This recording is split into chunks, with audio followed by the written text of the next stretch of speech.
I'm watching my entire life crumble because my husband found my second phone and jumped to the worst possible conclusions. Now he's not only divorcing me, but systematically destroying the lives of two innocent men who were just trying to help me through a difficult time. Everyone thinks I'm some terrible cheater, but they don't know the real story of what drove me to seek comfort elsewhere, or how my husband's controlling behavior pushed me to keep secrets.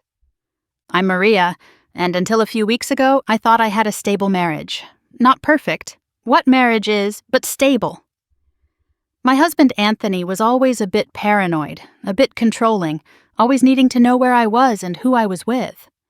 When he switched our internet provider and started obsessing over that Wi-Fi app, checking what devices were connected, I should have seen the warning signs of his escalating surveillance. The day he got that new modem, he spent hours setting it up, downloading the app, cataloging every device. "This is amazing, Maria," he said, showing me his phone. "I can see everything connected to our network. Look, there's your laptop, your iPad, our phones, the smart TV. I smiled and nodded, but inside a chill ran down my spine. The way he said everything, like he'd found a new way to monitor our digital life. He'd check that app constantly, questioning any unknown device. "The neighbor's kid probably guessed our password," he'd mutter, immediately changing it to something even more complex. That's when I knew I needed the second phone.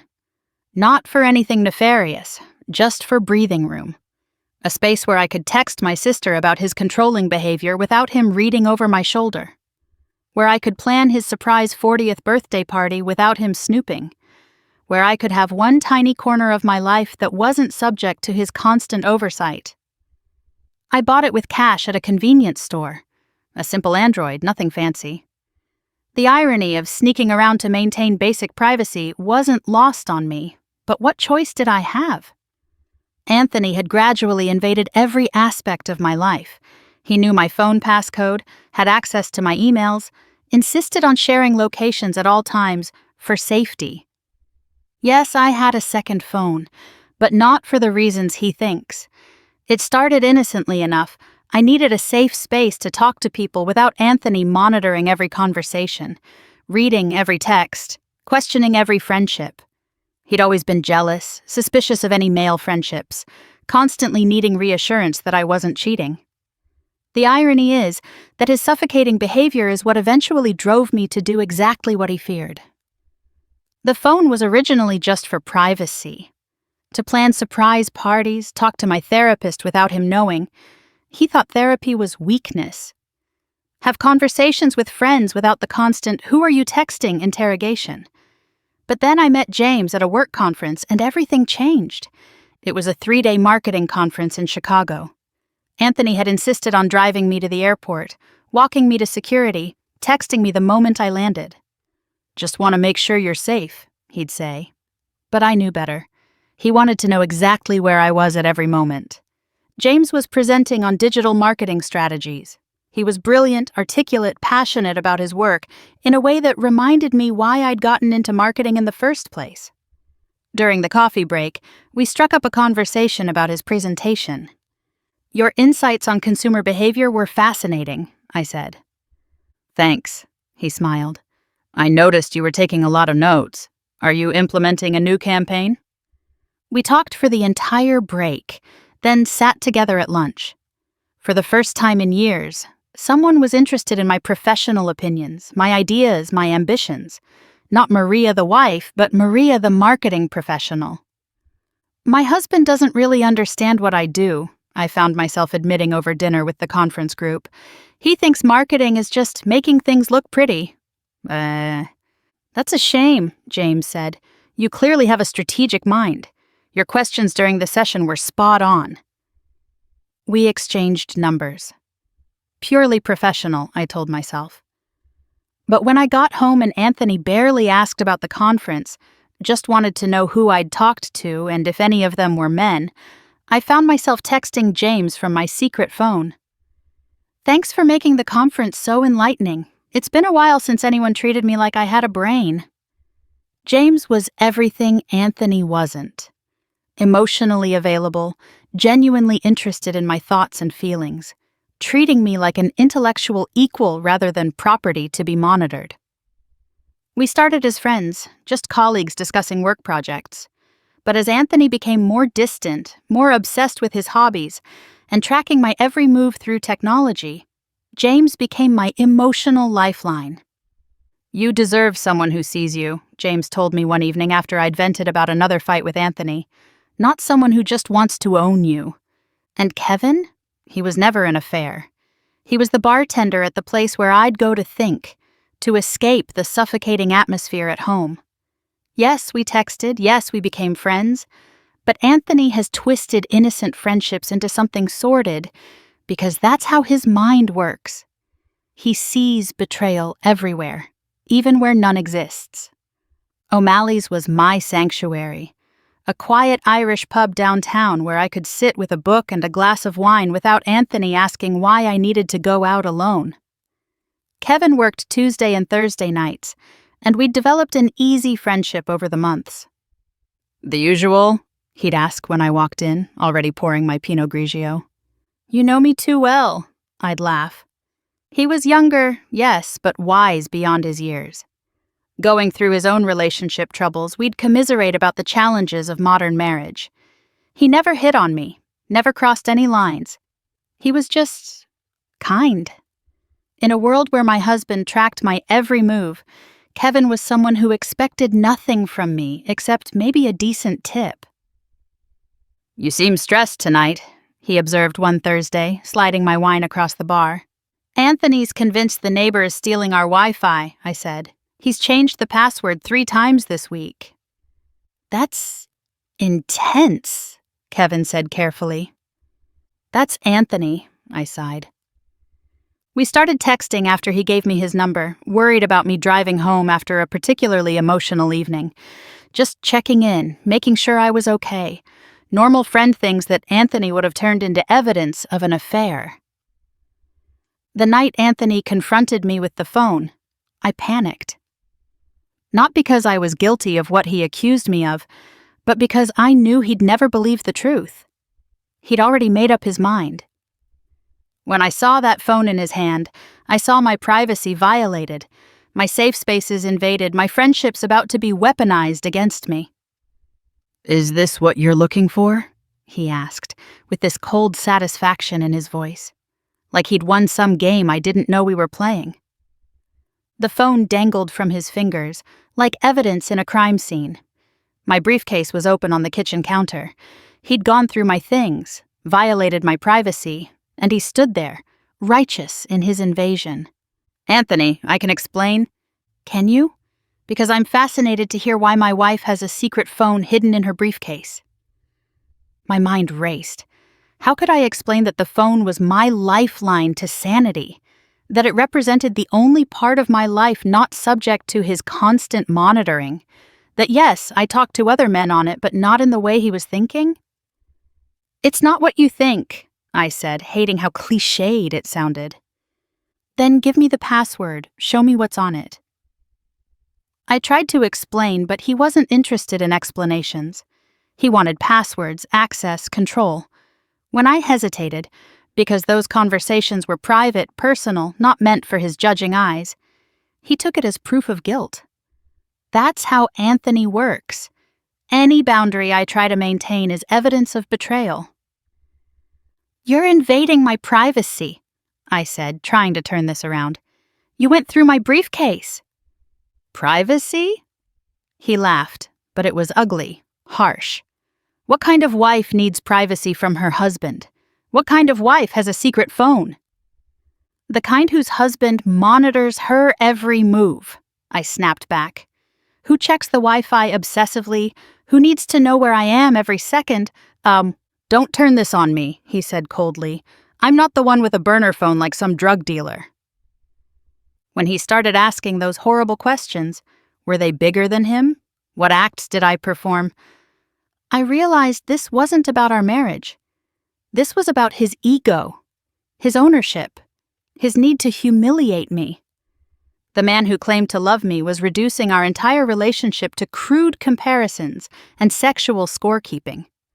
What Anthony calls affairs were really just 2 people trying to help me through an increasingly toxic marriage. Yes, I had feelings for James. Yes, there was attraction, but we never acted on it the way Anthony claims. Those graphic discussions he found? Mostly me venting about my marriage, seeking advice, wondering if I was crazy for feeling trapped. The 9 months of cheating he keeps throwing around. 9 months of friendship, of having someone to talk to who didn't monitor my every move, who didn't need constant reassurance that I wasn't betraying them. 9 months of feeling like a person instead of a possession. Those messages he found? Let me tell you what they really were. Conversations with James about work projects, yes, but also about life, dreams, feeling trapped. I feel invisible in my own marriage, I'd written.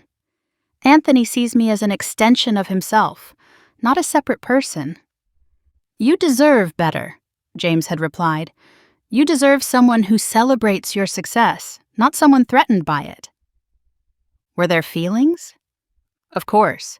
When someone treats you like a human being after years of being treated like property, feelings develop. But Anthony has turned supportive friendship into something dirty, because that's how his mind works. And now he's destroying everything. James's marriage is over because Anthony sent his wife selective texts without context, making innocent conversations look damning. Kevin lost his job, and despite Anthony's fake innocence, I know he had something to do with it. He went to Kevin's workplace, made threats, created a scene. Kevin was just a friend who made the mistake of being kind to a lonely woman, and now his life is ruined. The visit to Kevin's bar was calculated cruelty. Anthony sat there, playing the victim, telling his sob story to the other bartender while Kevin was in earshot. Then that theatrical moment with the credit card. Pure manipulation. He wanted Kevin to know he was coming for him. And when Kevin got fired 2 weeks later? Anthony's hands aren't as clean as he pretends. My sister won't speak to me. She went through her own divorce after her husband's actual affair, and Anthony knew exactly how to manipulate her. He presented his version of events, showed her out-of-context messages, painted me as the same as her ex-husband. He didn't mention his years of controlling behavior, his constant suspicion, his emotional absence that drove me to seek friendship elsewhere. The therapy session was a joke. Anthony came in with his list of demands, his conditions for reconciliation that we both knew he never intended to follow through on. Making me post a confession on social media? That wasn't about healing our marriage.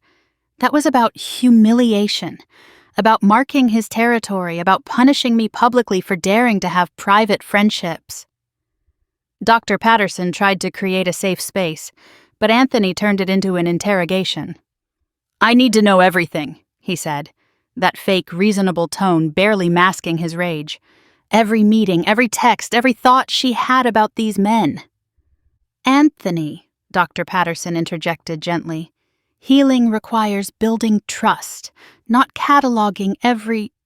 I need the truth, he cut her off. Full transparency. That's my requirement. Then came his list. Full account of the affairs.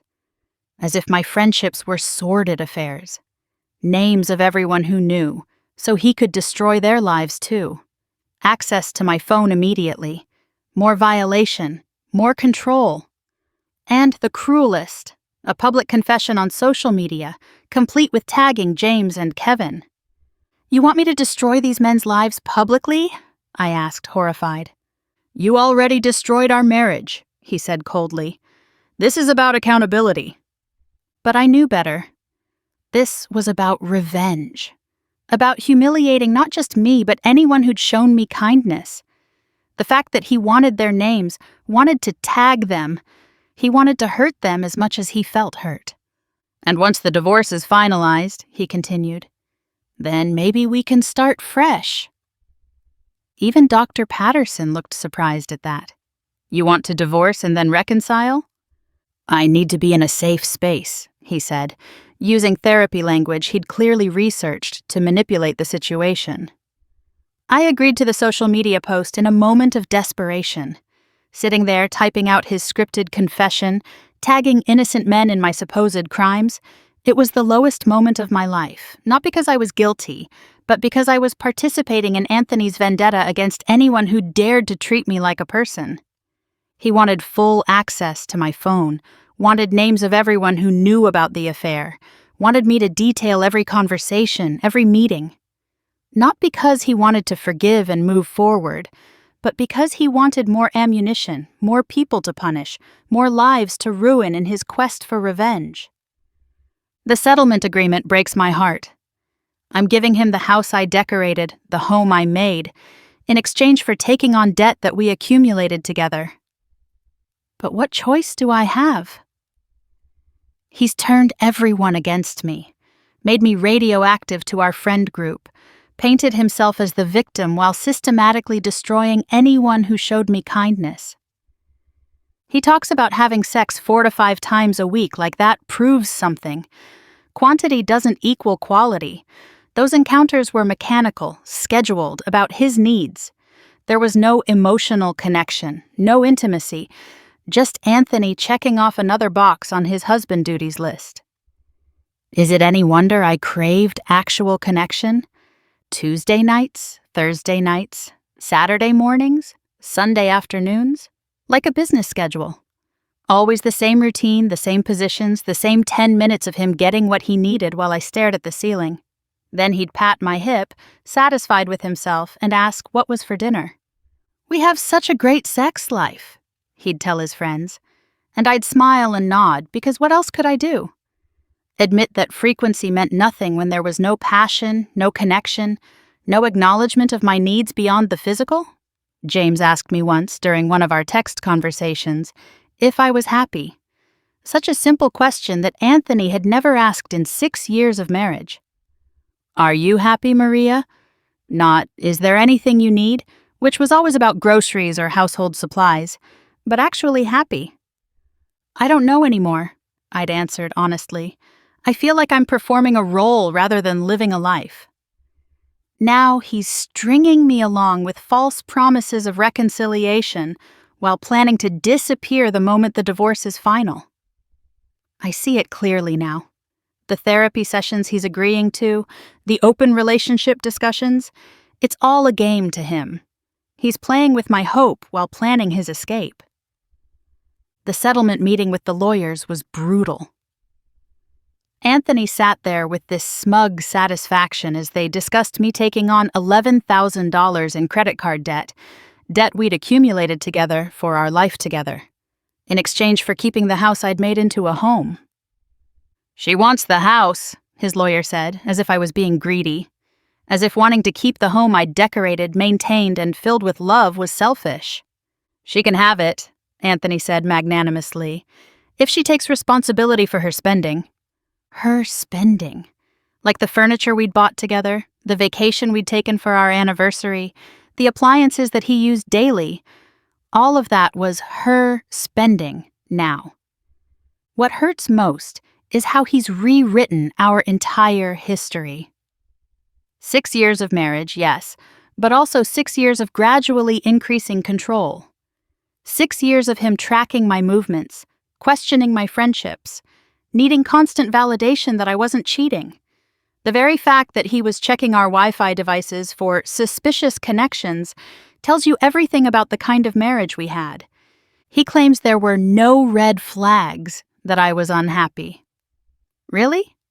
The constant fights about his jealousy weren't red flags? My suggestions for couples therapy that he rejected weren't red flags? My increasing need for space, for privacy, for friends outside our marriage, none of that registered to him?